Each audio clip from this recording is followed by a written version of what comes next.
Hey guys, it's Zebragirl and I'm going to apologise straight away for not uploading any videos for like the last 2 or 3 weeks. When I was uploading my Skyrim stuff, I went to my fiance's home for about a week, so I couldn't really record. And then when I got back, I just wanted to sleep and sleep and sleep because when we were there, we didn't really have a good night sleep like for a whole week, and it was terrible. And the other reason is that my university work has got to be given in like a month, so I've been working really hard on it. But I will be bringing back Skyrim, The Adventures of Aria. So far 2 episodes are pretty good.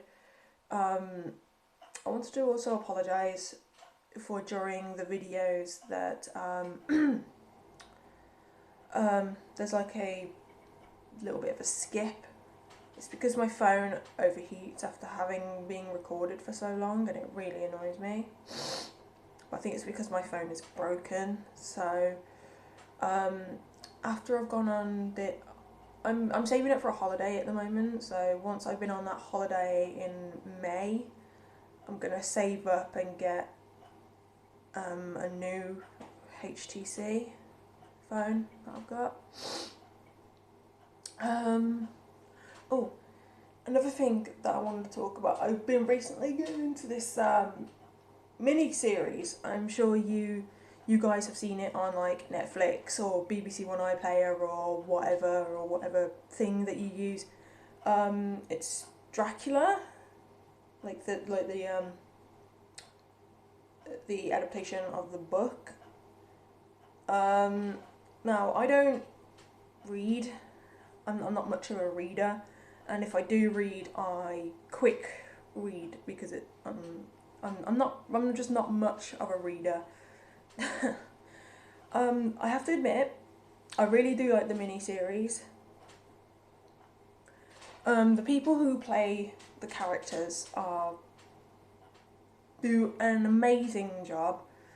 Oh, I am probably gonna butcher his name, but is it Klaus Bang?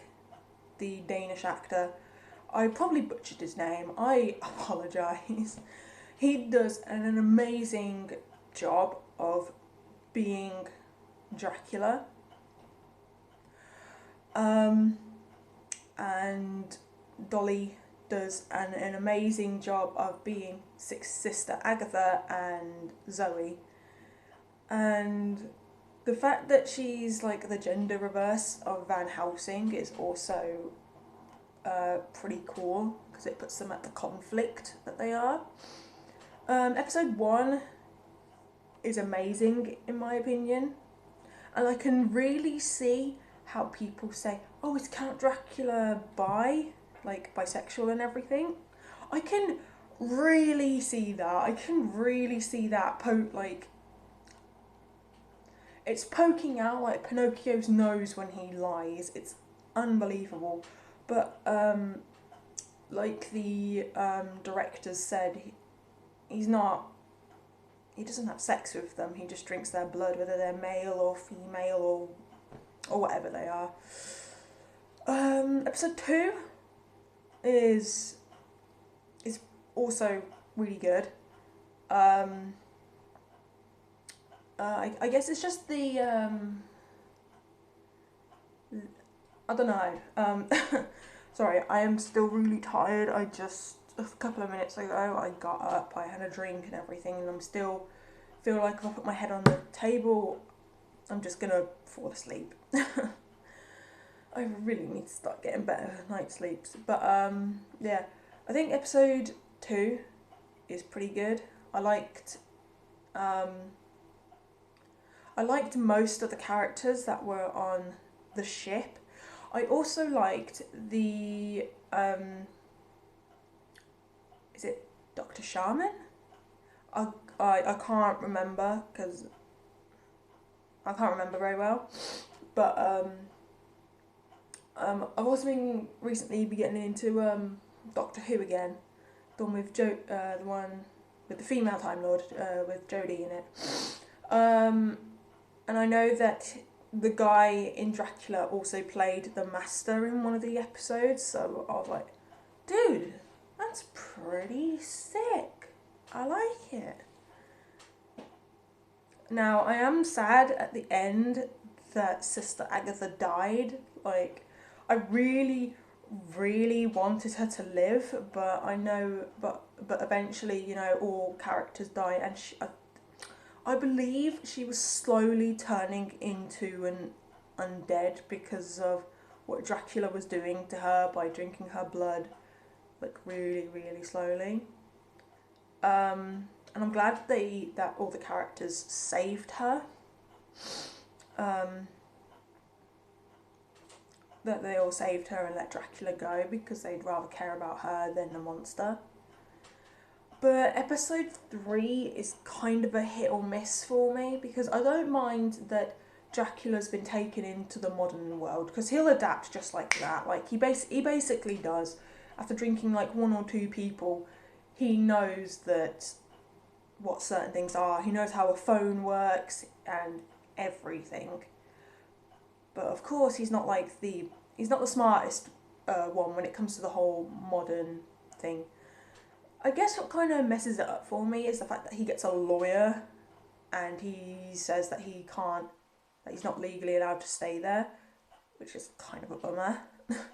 Because it would have been really cool to see like him be in the box and Zoe Van Helsing like studying him and everything, and then say eventually he escapes somehow. She doesn't know where he's gone, and then he does the whole life in London thing. He becomes rich and everything like he was when he was back in Transylvania and everything.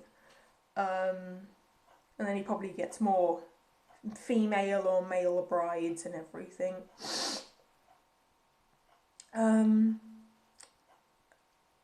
And I think that the ending is a bit anticlimactic. Like I know it was kind of nice that when he was drinking her poisonous blood that the image of them two finally connecting after having so much conflict is nice.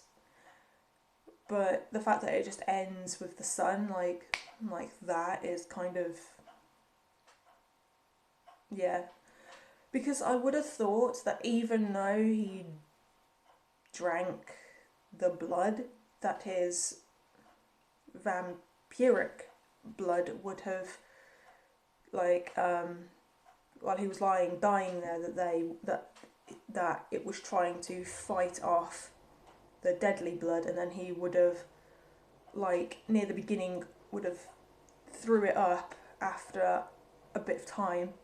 And because he drank from Zoe, I would have thought she would have, like, the venom or whatever would have fought off the cancerer,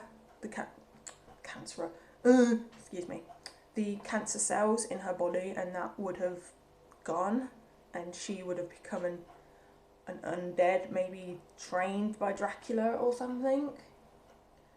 And then as time goes on, there's other vampires, and she actually becomes a vampire slayer of some sort. But the creators of the miniseries have said that they might be doing a mini season 2, which will be amazing to see. I just hope it's not a disappointment. That's one thing that kind of worries me about these things, because they could be really, really disappointing. Because I know some people are really disappointed with episode 3, and I can see where they're coming from, because it kind of is. Whew. That was a long one. I'm sorry that I didn't go into any other characters apart from Dracula and Van Helsing.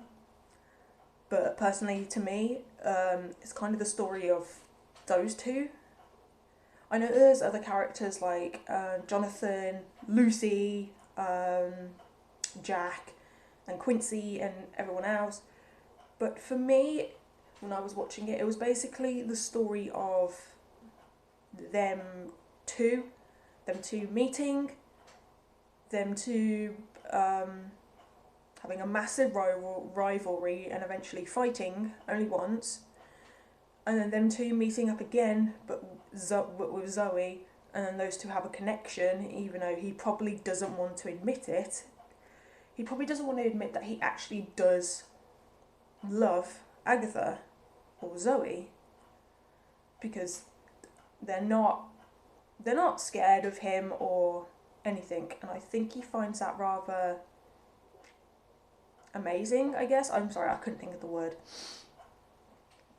And it's kind of a shame that they only ended up together in a dream when the story could have gone a bit longer, but of course it's coming from the book, so they had to stop it there because of the book. Anyway, this has been a long one already. So I'm gonna go now, and then I need to finish my work that I've been working on. Yeah. Sorry, my throat's gone dry from all that talking. So yeah, I'd say that Dracula's now one of my favourite mini-series, and I do watch all of the episodes through. Some bits I do skip because it's like, okay. It's like in a film, like there's that one bit that you watch and like, no, I'm alright. And then when it comes to that bit again, when you watch the film, you skip it because you know what's going to happen, and you're like, nah, I don't like it, or it's too cringy, or you're just like, no, I'm good, kind of thing. Anyway, I'm going to go, finish my work, have something to eat, and all the good stuff that I do during my day. Zebragirl, out. Bye!